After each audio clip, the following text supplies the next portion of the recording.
Well, today we're joined with Justin Benson, the founder of Shiloh.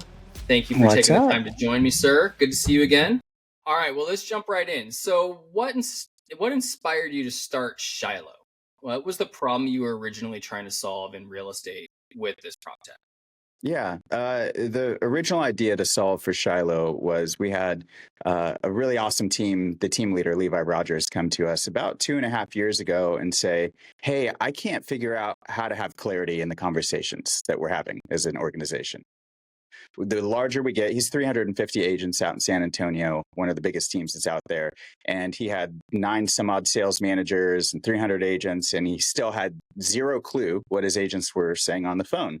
So really what that was, it wasn't his desire to build Big Brother. It was his desire to actually be able to understand and help his agents kind of get to their goals, because we know that the activities that happen does not equate to the performance. You can have somebody make all the right phone calls and then still never convert anybody. And he was left in the dark trying to figure that out. So what we ended up doing in the very beginning was using the very first ever OpenAI model 2.5 years ago to build this little AI that was attached to his follow-up boss. And it was listening to the calls, transcribing, coaching, grading to the best of those early models' abilities. And it gave him the transparency that he was looking for. So that was kind of the impetus, is that whatever that word is, Go for it. the origination of like how we got started on it anyways.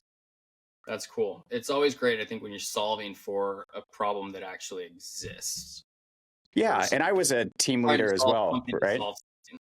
Yeah, it made instant sense to me because I was a team leader back in the day that led a team in 3 different states. So the second that he said it, I was like, oh, geez, that's true. And this problem gets worse. The bigger you get, the less visibility you have. When you actually need more and more visibility, the larger that you get. So it's like an inverse issue where there's no end in sight, and it's an infinitely unscalable problem previous to something like Shiloh. So, what would you describe your company's mission and what makes your product stand out from others?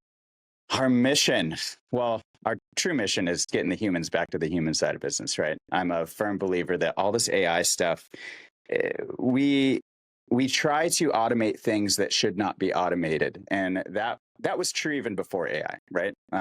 We tried to automate personal touch out of things and just have like automations like Zapier and stuff take care of that. And here we are doing similar things with AI. I personally don't agree that that is the implementation of it, especially in real estate, which is a relational business. Relationship, the conversations that we are having is kind of the lifeblood of our industry, right? So the last thing we want to do is create things that take those conversations out of the hands of the people that provide value in our industry, right? What we want to do is augment them so they can have more of those conversations and that they can have transparency into those conversations. And then that way they know that when they actually put in the effort, there's nothing more frustrating than making a bunch of calls and literally getting nothing from it. Like, it's just like you don't get the outcome that you're looking for, right? We wanted to ensure that when agents put in the work, they saw the output that they were hoping for on the backside. So Awesome. And so, what makes you stand out from others in your category? Or I is there mean, even others in your category? at the depth of what we're doing, there's not quite anybody. It's definitely not an apples to apples comparison, right? But our firm conviction on depth of product is something that's always set us aside, right? We want to be building this AI stuff, especially autonomous AI, is very, very hard to do at scale. Meta isn't recruiting people at $100 million a click because it's some easy problem to solve. It's actually a really, really hard problem to solve. And because of that, we definitely understand that it takes extreme focus and dedication on just a few things in order to get this stuff right, to end up not having a product where it's just AI hype, but it doesn't truly move the needle, right?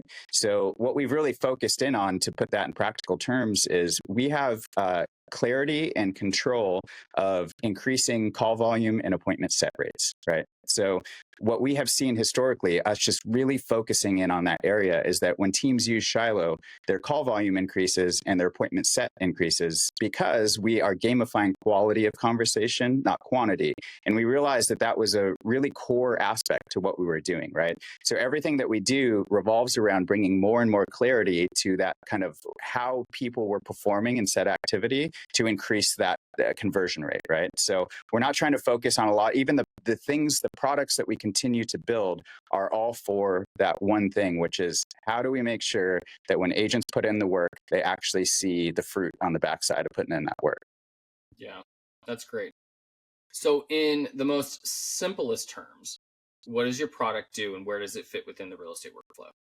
All right. So simplest terms is this: it attaches to your CRM. We're integrated currently, as of this recording, FUB, Bold Trail, Sierra Interactive, and Go High Level, with Lofty and Sync to come, as well as Bonzo here very soon. Actually, we're currently building our integration over to Bonzo for our first mortgage integrations. And what it does is it attaches natively to your CRM, and it integrates in 5 minutes. Not even exaggerating there. You just put in an API key, and ta-da! Shiloh's listening to all of the calls that happen in your organization. And from there, it's coaching and grading those conversations at the granular level to show exactly what we could and could not, what we did well and what we should improve on in these conversations. And it's correlated to a call rating, which is 1 out of 5, basically one stars to 5 stars. And then we take all of that data and we construct role plays off of it. So let's say that if you got a 3-star call, Shiloh gave you all of this awesome call coaching feedback back. How do I implement that? Well, you can role play that exact same call again, and Shiloh will ingest the transcripts, tonality, objections, the personality of the person that you just spoke to, and it'll allow you to try that again and see if you can do better, right? Then we take all of that data and spool it up to the individual agent level and then the total org level. So when you sit down with a one-on-one with an agent, you can very easily just click Shiloh Insights, and Shiloh will read through all of their calls that they've ever placed and tell you the top moments and the top improvements of how, so we get that macro level feedback. And then even at the organization level, Shiloh can read through all of the calls across all of the agents and tell us at the most macro level what we are struggling with as an org and what we really need to improve on, right? So there's 3 areas where Shiloh's definitely worked into the workflow of our best organizations is during onboarding, because we have the ability to create these onboarding role play folders that are really, they're created off of real life conversations. So it can be one lead source, but I don't know, 8 different calls. And when a new agent joins the org, you just tell them, hey, go to the Shiloh role play library and you need to turn 4 of those calls into 5-star calls before you're ready to get set loose on live leads, right? And because it's really replicating different objections, different personality types, it gets them ready for the real world, right? You could have 10 different sign calls, and the reality is that all 10 are going to go different because you're talking to different people, different wants and needs and desires, right? And then the second thing is celebrating in weekly team meetings, because these 5-star calls are worth gamifying. I mean, I'm in Levi Rogers' account currently, I'm looking at it. It looks like there's about 35-star calls out of about 5,000 in the past 30 days. So these 5-star calls are hard to get to. So whenever you celebrate them in weekly team meetings, hey, let's shout out all of the people that got 5-star calls, and then let's give some kind of trophy to whoever got the most, right? And then it becomes this king of the castle type thing to go, all right, who can dethrone that person? Let's see how many weeks in a row that person can hold the title. And it makes people want to dethrone that person and actually show up on that list. And the reality is that when we focus on that one KPI, call volume increases because they're going to have to go make calls to get 5-star calls. And then the appointment set rate increases because we're focusing on quality of conversation, not quantity. We're not just going through the motions anymore. Shiloh's giving real live feedback on these calls as they happen. And then that third place where it's worked into their workflows is their weekly role play sessions. Because we have the ability to spool up all that data from the top, you can very easily go into Shiloh's Insights. Shiloh will tell you what the most important things are that your organization is struggling with, and then you can create role play sessions off of those things, right? So now it makes it fun. Definitely don't, we don't advise people to just use Shiloh for role play. There's still power in getting 2 agents to role play together, because when you're on the client side of that, you learn some things, right? But what you can do is you can start a role play session by going, all right, guys, we're going to focus on seller price reduction. conversations today, right? So it's not just those top of the funnel conversations. Shiloh's listening to all of them. So I picked a call out. Let's all mute on Zoom right now, and everybody go ahead and role play that call. They'll all role play, and we'll see the grades start rolling in live on our side to see, okay, what's our baseline? Where are people at in having these conversations? Then we can split people off, have them role play with each other. And then at the very end, let's have everybody role play that Shiloh call one more time to see, did we improve, right? So it allows us to create like a baseline of where we are competency wise, and then also an improvement marker by the end to show, oh, okay, this role play session actually did something with our organization, right? So those are those three ways, obviously one-on-ones and things like that, but in a much more hands-on weekly basis, those are those three ways that Shiloh's implemented to the workflows. I loved the ability to role play when I had my brokerage. And one of the things that we did, we had a big door knocking group that they really liked to door knock. So we had a front door built that was just a freestanding front door. And you could go and like literally knock on the door, and then how far are you backing up even to be, comfortable when the person opens the front door. And then you would take turns, buyer, or, prospect at the front door and agent. And sometimes you would get a really difficult seller, or person that answered the door that, was so grumpy that you door knocked, but you've got that real hand experience, and, you walk away knocking and saying, oh, we'll pray for you. And so what's one of the key features that your customers love the most? Oh, geez, that's hard. Key features they love the most. Just one. Just one key feature. I mean, the call rating that's at the center of everything, right? So that lets us know what to role play, what not to role play. It lets us know how we're doing, how we're not doing. You can create lists at this point, save searches inside of Shiloh where you could say, hey, show me all the people that have made calls to Zillow Flex over the past 30 days and held over a 3-star rating kind of thing. So now you can see your top performers in real time as calls roll in, because Shiloh is processing these in real time, right? So everything is kind of predicated off of that call rating at the core of it. And it's become a very, very reliable indicator on conversion rates down the line, right? So we know that if somebody is sub 3, they're struggling, right? They're making a lot of calls, maybe but they're not setting very many appointments is the issue, right? Or even better yet, that call rating is very indicative if you just pull, say, mid-funnel type conversations under contract through to close, because an agent has a high contract fall through rate. Well, now that will show us, oh, geez, here's the conversations where that's going wrong. And you can see their call rating even on different portions of the funnel to diagnose like really what they're struggling with, right? So I would say that call rating thing, it sounds simple, but I think as are most things, simplistic mechanisms when applied properly are almost the most powerful in an organization, right? So we really try to drive that call rating thing home. This might be a little redundant, but who's your ideal customer, and what's the pain point you're trying to help them solve? Ideal client is a real estate team, right? And it doesn't have to be a big team. When you look up Shiloh, you're going to find a lot of very, very large organizations using it, right? There's a different kind of profile for why they love it, but it's really we got a few solo agents, but also a lot of teams of 2 to 3 agents and then up utilizing Shiloh, right? So an individual solo agent can go onto the Shiloh and Mm-hmm. subscribe to Shiloh. But Correct. your ideal avatar, because go back to gamifying it, is the team or the brokerage of sorts. Correct. Yeah. And at small team level, like Chase Whitney is one of my favorite people that utilizes it kind of at small team level. He's got a team of 4 people and they run really awesome competitions, and he's in the competition as the team leader, right? Because he's in production. So like it also makes sure that it keeps him honest and making sure that he has like the best conversations in the organization, right? So that kind of elevates everybody. So it's a rising tides raises all ships type situation, right? So definitely real estate teams is our core profile. Got it. So what's a quick success story that captures your products for real world impact? Quick success story. Okay, so I'm not going to pull this one out because of the name assigned to it. I'll unpack it. I hate name droppy stuff. The Kyle Whistle's team, they increased their appointment set rate by 146% over a 4-month span. And the reason I pulled that one out of the box is because you wouldn't think the number one EXP team on the planet had that much juice left to squeeze out of it, right? You wouldn't think that. And we honestly didn't think that moving into it.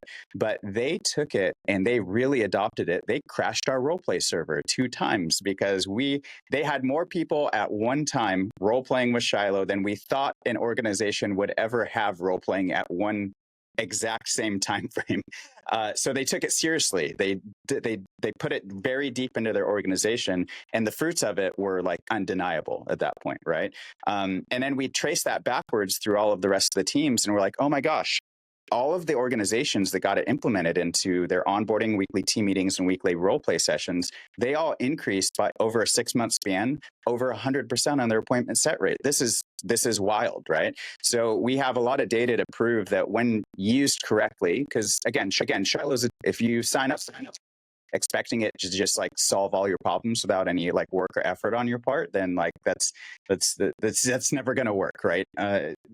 But if used correctly, we know that time and time again, Shiloh continues to provide stats like that. And we're not talking about, a little bit of ROI. We're talking about hundreds and hundreds of percent ROI on Shiloh spend from using Shiloh at that point. Awesome. Yeah. So ecosystems and integrations, you touched on the CRMs you integrate with, but how does your product integrate with other tools, and how important is the interoperability to integrate with your strategy? So as Shiloh continues to develop, we're going to have more and more integrations start showing up, not just with the call recording side, but here in a couple months, we'll have the ability to record in-person conversations as well and do the exact same thing with those conversations. But we'll begin integrating, this is in private beta now, but we will be taking action after those conversations. So what will happen is after a phone call, Shiloh will put notes back, create appointments, create tags, tasks, all of that stuff, but it will also enrich the contact record with marketing segmentation data that we never notate down anywhere, like that they have pets, that they're a cash buyer, that they're mortgage, that they're sell only, that they're a move up. They have, you can't say family, but that there are multiple occupants in the residence, right? All of that information that we never notate down, we're going to be enriching back. And Shiloh will become more and more of this Jarvis type assistant for the real estate world as it continues to develop and get more and more complex as time goes on. And because of that, a lot of our roadmap is around things like, okay, yeah, let's now integrate with something like Sisu, for example, where now Shiloh can do something like, hey, let's go ahead and create a one-on-one for Troy Palmquist. And it can pull the data from all of the different data sources that it's connected to and be an assistant, not just on the like VA type assistant side for the individual real estate side, but also for the sales managers as well in a higher and greater way. So as 2026 begins to unveil itself, our roadmap, you'll start to see more and more of those things continue to show up, right? But in the meantime, yeah, integrated natively to the CRMs that I mentioned, and it makes it super easy because there's nothing that agents have to do. They just need to make their calls with their dialer inside of their CRM, and Shiloh takes over the rest. It's back to basics, man. Pick up the phone. It's something about having the frustrating thing about conversations, especially back when I was a team leader, is it felt uncontrollable, right? Like you knew that conversations, I mean, even lead providers, right? Your Zillows and Realtor.coms of the world, they kind of get sick of being told like, oh, these leads that you gave me were crap or whatever, right? When the reality was like, it wasn't the leads, it was what was happening on the other side. It was the conversations. But developing agents is arguably the most important thing that we would do as a team leader, but it also is one of the hardest things to do, especially at scale. So actually having something to develop the conversations and have transparency into it makes it feel like you can do something about these conversations, opposed to just feeling helpless, right? So I know I keep driving back there, but geez, 87%, we've analyzed 13 million 13 million years of consistent talk time in Shiloh over the past calendar year. And 83% of those conversations ended without a next step. That's 1.7 million missed opportunities at that point, which is that's beyond crazy, right? Like, and that is a result of not having transparency. That's not a result of not having a willingness to do something about it. It's just that you don't even know because you can't track it without something like this. So what's your pricing structured like, and how do you support onboarding and new users that come on the platform? Yeah, good question. So our pricing is based on usage. How many hours of conversations you guys have, and it starts at $199 a month and kind of scales up from there. We have a way for even the largest team can just start at 10 hours, try Shiloh on, see if they like it, and then go from there, right? So we don't peg anybody into some specific tier, and there's no onboarding fees. It's all month to month because we really feel like if we do what we say we're going to do, people are going to stay for the long term. And that has been consistently true for us. And what's fun about that pricing tier is that we have a vested interest as a company to inspire real estate agents to make more phone calls. Why? Because our teams will probably have to pay us more money. They'll move up a tier, right? But that will be fine because if you move up a tier and have to pay Shiloh $300 more, that's fine because your team's literally making 100 more hours of phone calls at that point, right? That's 100 hours on top of the already 200 you were making. It doesn't take a rocket scientist to understand what that's going to do to your bottom line as a team leader at that point, right? So it really is a we win when our teams win type pricing model.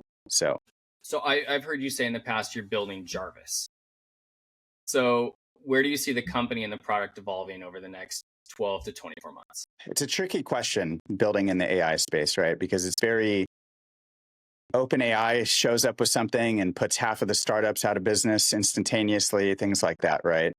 We don't know what AI will become when it grows up, but we do know that it will be predicated on having really, really great data to support our clients, right? So a really good example of that is that just last week, Friday, we finally finished retraining Shiloh on those 13 years of continuous talk time. And it is no longer we are pretty sure that this is the phrase that will convert. It is, we are definitely sure. We know exactly what should be said on the phone at this point, right? We know exactly what should happen inside of a conversation to yield that output that we're looking for. So we're going to continue to solidify that. We're going to start building more of the motivational wants and needs kind of this sounds serious, but I don't mean it in this way, like a psychological profile on both the individual agent and also the client. And the reason for that is not to be like creepy and build a psychological profile for what we're doing is that then we take the grading engine and the coaching engine and we match up even, okay, what is this agent's, what are their strengths and their weaknesses, right?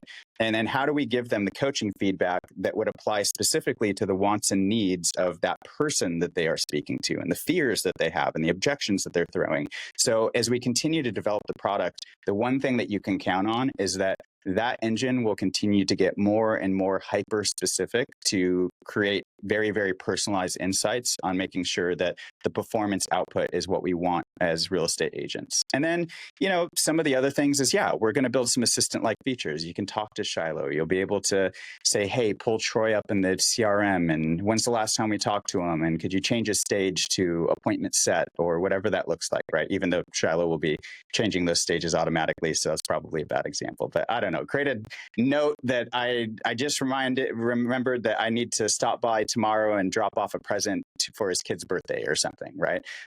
You'll be able to talk conversationally with it and take things that like dead time in your day and make them make them productive again, right? We have a lot of pockets in our days as real estate agents where there's dead time, and we want to figure out ways to make that much more productive. And when those conversations happen, we take that into consideration on the insights and make the coaching even more exact, right? So it's kind of one cool reinforcing loop that happens as we continue to develop the product. So last question, what advice would you give to other real estate professionals or founders about building smarter, more connected tech stacks? Ooh. Oh man, that's an hour-long conversation all on its own right there. I give you 5 minutes. 5 minutes. Geez, if there was one, I mean, obviously Paul Graham's the OG over at Y Combinator. He started with like build shit people want, right? That's like his number one rule. It's very interesting how many times we have this tendency to want to build things that we want not what people want. And how many times those things don't align, right? So one of the best kind of rhythms in a tech company is to make sure that we are listening to the feedback of our customers and giving them the version that they want, right? And then staying really deep in that core want. So how do we build a product that will stand the test of time? Well, especially in a world of AI, building a very a surface level with lots of features kind of thing is not the way to do it. Building a product that has 2 or 3 features but goes extremely deep and nothing else comes close to it is the way that you build something that actually moves the needle for people, especially in the AI space, right? So that makes you end up having to say no 20 times to every yes, for opportunities that happen, for products that could be launched, and also having the insight to go, oh, this is a real life thing. We get a lot of questions from people going, hey, are you going to build the ability to filter for this, like for pets or something like that in Shiloh? And what they're asking us for is, do we want our reporting the way that we want our reporting, basically. We want it in a custom way, and what I'm trying to pull is different than everybody else. But the visual that we all have in our minds is a huge table with God knows how many filters, and it's complex, and how do you solve that? How do you train that? Well, instead, what we're going to do is we're just going to give them the ability to ask Shiloh and say, hey, Shiloh, how many calls did we have last week, and what was the average call rating of people that had dogs? Okay, cool. Shiloh will go find that information for you, and then you can say, all right, Shiloh, just remind me about this every Monday at 9:00 before my team meeting. And then Shiloh will come hand deliver that information.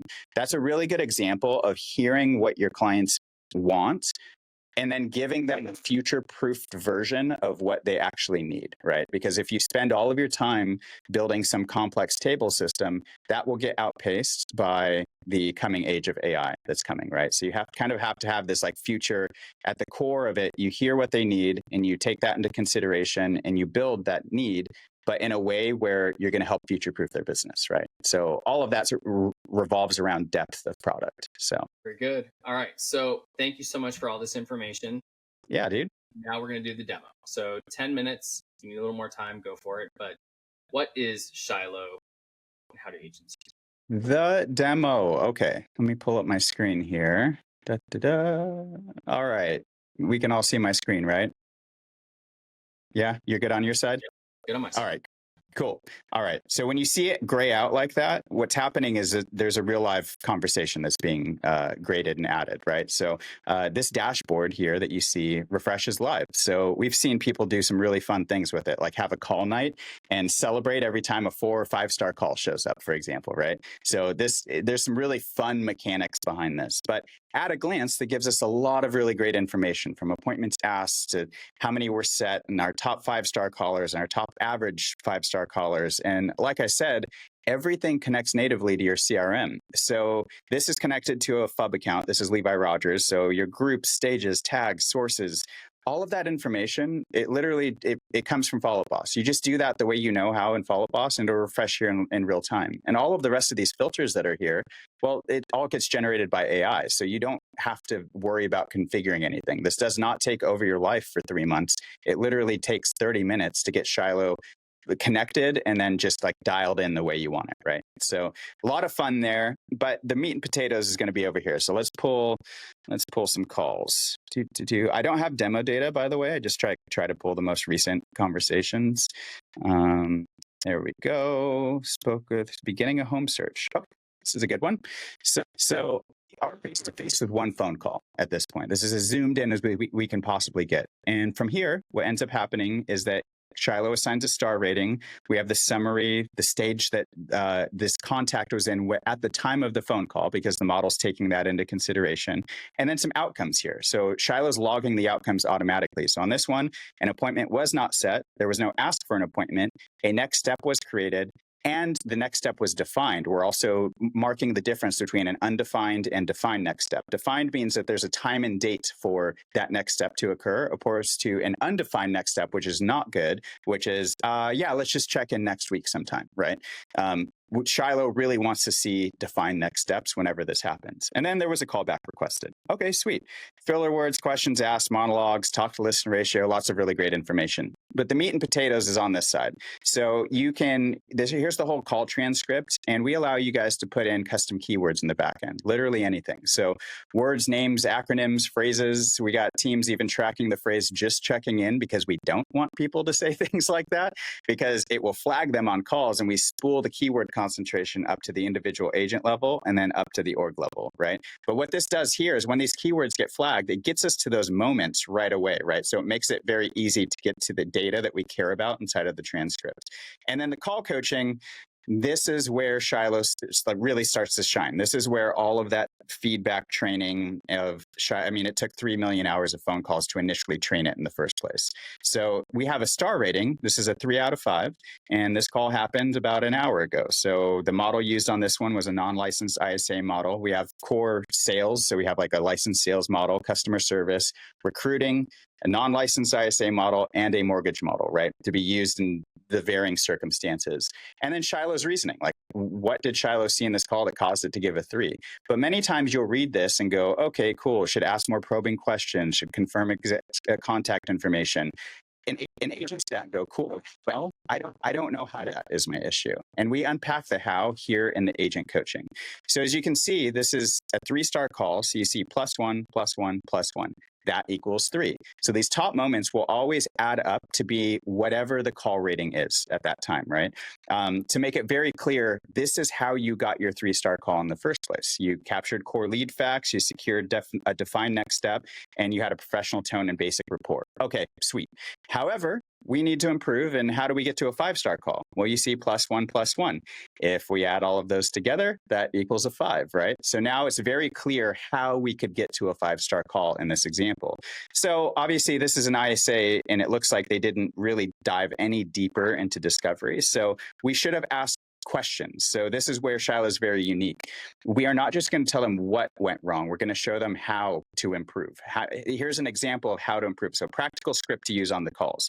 Hey, to make sure I connect you with the right agent in homes, can I ask a quick few things? Like, what's your price range and your budget? Are you pre-approved or working with the lender? You know, when would you ideally like to move? Any absolute must-haves or deal breakers? You know, single story, a yard, a garage, anything like that. Asking a few of those questions would allow us to uncover the core motivations, needs, and wants, which would set the agent up for success when they pick up this conversation, right? So that's something that should have happened. Confirming contact details clearly. Yeah, it obviously not just going, oh, okay, cool, I'll have them call you. Many times people call on their work phone numbers or whatever that looks like. We should probably, hey, just to confirm, your best number is this number. Is that correct? And tomorrow at 5 p.m. Central time, does that work for you, right? I'll schedule our licensed agent blank, fill in the name. Would you like a quick text reminder 30 minutes before the call, right? So there's more of that kind of customer service thing. And then when available to us, we're going to be giving advanced kind of training. This is very soft skills oriented. We're talking about positive, anchoring positive emotions, mirroring cadences, your ability to use forward-pacing language, for example. Shiloh's aware of the words you're using, but your tone of voice, so using the correct tone. So on this one, it says use limited choice closes and future pacing, right? So, hey, would you like me to text 2 homes that match your 2 to 3 bedroom preference now, or would you prefer them after your call with the agent, right? And it's a would you. It's not, hey, would it be helpful if? It's a assumptive, hey, this is already going to happen, so I'm going to use that sort of language, right? It creates motivation. So every call gets coached to this level, and it actually lives back in the CRM. So if I click that, I would go back to the CRM contact, and we could see all of the calls that happen there. But more importantly, unfortunately, StreamYard doesn't stream sound from my side or Riverside. But if I wanted to implement this, how do I implement this? Well, let's just go ahead and click role play here. And what Shiloh just did is it ingested that conversation, the tonality, the things that happened on this call, and it's going to allow me to have a version of this conversation again, right? And now I have all of my call coaching stuff here. I know exactly what I should do to do better this next time. So I'd click start role play, and you'll see it on the screen. You just won't hear Shiloh's voice, but I promise it's literally the most human-like one that exists, but here, check this out. Hey, Tempest, how you doing? Hey, I'm doing awesome. I was calling because I wanted to make sure that we touch base. I think that you were beginning a home search out in San Antonio looking for a 2 to 3 bedroom house. Is that right? Okay, so I'm not going to bore everybody with this, especially because you can't hear the sound. But one thing I wanted to show is that we are not having a generic role play here. We're having this conversation again, right? In a very different way. So it won't be just a regurgitation. It will be the spirit of what happened is going to happen again, right? And then when I click end role play, I can submit that. And when I submit that, I get to see, okay, here's all the role plays that are happening in my organization. So like Levi's org had a ton of role plays happening, and check like Rebecca role played a call, a 3-star call, and she got up to a 5. Like, congratulations, Rebecca. That's amazing. And the power of this is really incredible. Like I said earlier, you could start a role play session by taking one individual call and sharing it with all of the agents. Agents by default don't have access to each other's calls, right? But you could grab one call, you could click share, and you could share all of those in Shiloh. Or better yet, you could go to the role play and put it in a team library for onboarding or whatever the, I don't know, the role play session that you guys are going to have. And then when everybody logs in, they'll have access to that call inside of that folder. And you could start the role play session by, okay, let's all role play this call first. Or here's another good example. On Levi's team, here's this library. So when a new agent comes on his team, they have to turn 4 of these Zillow Flex calls into 5-star calls in order to be set loose on real live leads, right? So it makes this role play thing very, very accessible and applicable. And as you guys saw, that if somebody, maybe they don't get to 5 stars, maybe they tried, they went from a 3 to a 4, but they're really trying to go after that 5. The call coaching that's given back is not, this isn't the original call coaching from the original call. This is the call coaching on the role play. So now I can go, okay, man, I barely missed it by this one thing. Let's go ahead and retry this role play one more time and see if I can get there, right? So it allows us to kind of iteratively put in the work to get to that 5-star call, opposed to it being all or nothing right out of the gate. And then finally, yes, we spool all of this data up to the org level. So we have this ability to have Shiloh look through all of the calls. I'm not, for the sake of time, this is very complex in its use and function, but here's a couple things that make a lot of sense to people, like best of Zillow. How is Levi doing that? Okay, here's all of the agents made calls to Zillow Flex leads in the past 30 days that held over a 3-star call. And the beauty of that is when I click over here to the agent side, what you're going to see is here is 19 of his 350 agents that are literally performing the best. So there's no more guessing at this point. I know who the best people are on my team. I without a shadow. And let's say that, like, I don't know, setting clear next steps is an issue for us in the organization. Well, the beauty of that is that we could create a competition around that. Since Shiloh's logging these outcomes automatically, I could go, okay, cool. I want to create a competition around making sure that a next step was created. Next step was created, and that it was a defined next step, because we don't like those undefined ones. And now, on a weekly basis, I could run a competition to go, okay, Levi Rogers, this is one of his ISAs, has the most of those that has happened, right? And Ernest has the second most, or whatever that looks like. So we can now gamify portions of the conversational layer in our organizations that were not possible. Or even ZHL mentions, how is he doing this? Well, Levi got creative. This wasn't our thinking. This was Levi. He put in the first names of all of his Zillow home loans advisors. And then he's looking for those keywords mentioned on Zillow Flex calls. So now he can see in real time, like, who's mentioning this the most, essentially, right? So that can be applied in a lot of different ways as well. And when an agent logs in, they don't see this org level page. What they go to is their individual agent coaching profile, where they can come here, they can see all their role plays, their calls, their overview, and all of their data as it pertains to them, right? And one thing that I did want to show really quick, let me move over here to the dev side really quick. If I wanted to make sense of all of these, how would I do that? Well, you can click on Shiloh Insights. And what Shiloh is doing right now is it's reading through almost 5,000 of these calls that Levi's team has placed, right? It's funny how impatient I get sometimes when it takes like up to 60 seconds. I'm like, come on, robot, hurry up. But reminding myself that it's literally doing the work that it would take a human like 2 months to get done in about a minute, right? It's reading through all of this, and it's going to give us the top moments and top improvements over all of these calls to give us that macro level feedback. So any questions with that? Like, I feel like I'm missing while this is reading through. I just have one. Could I teach it to count how many ums and likes a person says and have like an like challenge and see Sure who can can. improve the most without using and like? Yep, exactly. So you see filler word count right here. So Isaac in the past 30 days has used 518 filler words. Probably not ideal, right? So if I go over here, I can also see filler words for the entire organization. So you could have a 51,000. most improved on lack of filler words, which just goes to Yeah. show that you can do challenges for everything because using filler words does have an impact on the overall conversation and your confidence in how you sound in the conversation. Correct. I will say that even Loom is giving these little tips because there's that filler word remover right inside of Loom when you record videos. Even Loom is giving some tips that, hey, filler words, a lack of filler words does not make you sound professional if there are none. It actually makes you feel human. So if somebody is using 0 filler words and it doesn't feel conversational, it definitely feels like a rehearsed script, right? But if I started a conversation like, hey, Troy, this is Justin Benson with the Shiloh Real Estate Group. I saw that you were, okay, now we're getting to the point where like, you don't sound like a professional anymore is the reality. You don't sound like you're captain of that ship. And if you're on the phone with a high D personality type, you just lost control of the conversation because they are going to assume command at this point, right? So there is a fine line. We always coach people like, hey, filler words are not the worst. A few of them here or there is to be expected, and it is humans just thinking on the fly. But too many of them can detract, and Shiloh will help you understand that. So if filler words were an issue for his organization, it would have said something along the lines here of, hey, filler words, really needed to like be decreased because it was detracting from professionalism at that point, right? So here in Levi's, we can now see, okay, top 3 things that happen as org: empathetic, client-centered rapport, awesome. Clear, tailored transaction guidance, awesome. Ownership of next steps and appointment creation, awesome. However, here's some things that need to get improved on. So confirm precise appointment details and send immediate confirmation.